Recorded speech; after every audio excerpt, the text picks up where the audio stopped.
Dobar dan. Dobar dan. Hvala vam što ste pristali da razgovarate sa nama. Hvala i vam koji ste došli. Za početak našeg razgovora možete da nam kažete vaše puno ime i prezime, mesto i godinu rođenja? Grujičić Draginja. Gde ste se rodili? Milakovićima, 34. Za početak razgovora, ako možete da nam opišete vaše prva sećanja na početak Drugog svjetskog rata. Na početak Prvog svjetskog rata, Drugog svjetskog rata. drugog, kako sam ja bila dijete, što sam upamtila, to ću vam da kažem. Jednog dana u martu mjesecu krenila je ofanziva. Rekli su nam, nemojte begati od kuće, niko vama ništa neće. Udarila je vojska preko sela. Počela je ubijati i tako se išlo preko sela od kuće do kuće, ubijali su koga su našli. Samo mi, molim vas, pojasnite, krenula je vojska. Koja je vojska? Vojska je krenula zvane Ustaše.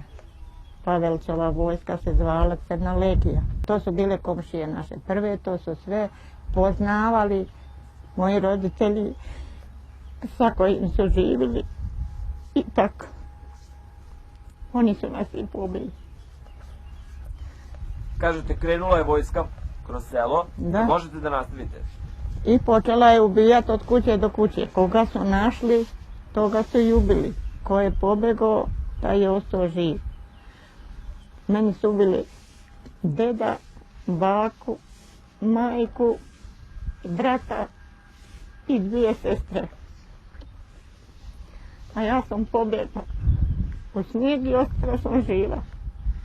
Pobjegla mi snaha sa djetetom. Na nas su pucali, ali nismo nas pogodili. Tu smo bili jednu zimu i onda je udarila vojska i mi smo onda pobjegli prema Kozari. Pobjegli smo prema Kozari, bili smo u Kozari 6 nedelja u šumi. I bežanje je izgledalo ko šta može da ponese sebi, da se presvuče i djecu, nose žene djecu i ako ima neko hrane malo da ponese djeci i tako. Bježao je narod, avion je išao, koga je primetio pucao je, bilo i tu mrtvije i tako smo da bili u Kozari. Gore, braća su moja bili, gore su bili ti partizani onda, malo su se borili sa tom vojskom. Došlo je vrijeme da je došlo, udario Švabo na Kozaru.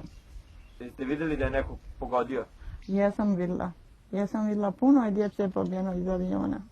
Sve se ovako kako smo bježala djeca i krila se oko živica, oko drveća i tako, avion je pucao i bilo je dosta mrtvi. To su vikali da su avioni njemački. I onda je udario Njemac na Kozaru. Samo pre nego što mi ispričate to, koliko ste boravili na Kozari? 6 nedelja. Kako ste živjeli? Živjeli smo samo ovako pod drvetom. Tu smo spavali. I ko imao šta jest, ko nije. Brali jagode i tako da su prevetali u Kozari. Je neko umro dok ste boravili tamo? Pa umrlo je, pa ko starijega naroda, bolesnoga ko je bio, umrlo je, ali nije moj niko umro u Kozari. Ja sam imala 2 brata, oni su bili u partizanima, prilazili su nami i tako kad je Njemac osvojio Kozaru, onda udario je avion i bacao plakate da se narod preda, da ide svojim kućama, da im neće niko ništa. I oni su izišli jednog dana na jednu planinu, ta se planina zove Gola planina, vojska nas je gore dočekala, odmah je ustavljala ljude, dijelila je od žena i od djece, ustavljala i na Kozari.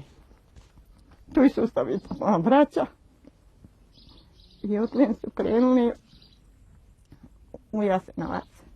A nas su krenuli u jednu njivu prema Prijedoru. Pa oni su stajali i kako je narod prolazio, propuštao, tako su muškarce dijelili, a propuštali djecu i žene. A muškarci su ostali. I propuštali su po nekoga staroga čovjeka koji je sasvim stariji. Sa ženama tako. Kako se vojska ponašala? Pa ponašala se onako. Nije tukla, nije vikala, nije ništa. Kaže, ićete vi svojim kućama, kaže, dobit ćete neke proputnice, a muškarci ostaju. I tako su oni ostali. Oni su nas propustili, krenuli nas u kolonu i doterali nas tako do jedne njive ograđena bodljivom žicom. Tu smo prespavali. Obnoć je udarilo neko veliko vrijeme, led, kiša. Bilo i djece ubijene od leda, koji su bili nejači. I ujutro, kad je jutro svanulo, oni su nas krenuli otljem prema Prijedoru. Jedni viču, vi ćete pobjedi, vi ćete poklani. I tako su nas otjerali u Prijedor, u Ciglanu. U Ciglani smo bili 6 nedelja. Nismo imali ni jesti, ni piti, samo smo onako ležali na njim daskama.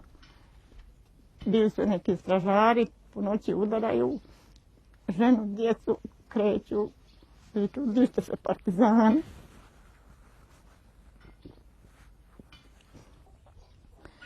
A braća su mi odvedena, nikad se vratili nisu, nismo čuli za ništa, samo smo čuli da su u Jasenovcu. Jedan je čovjek došao iz Jasenovca i rekao da je njih vidio tamo.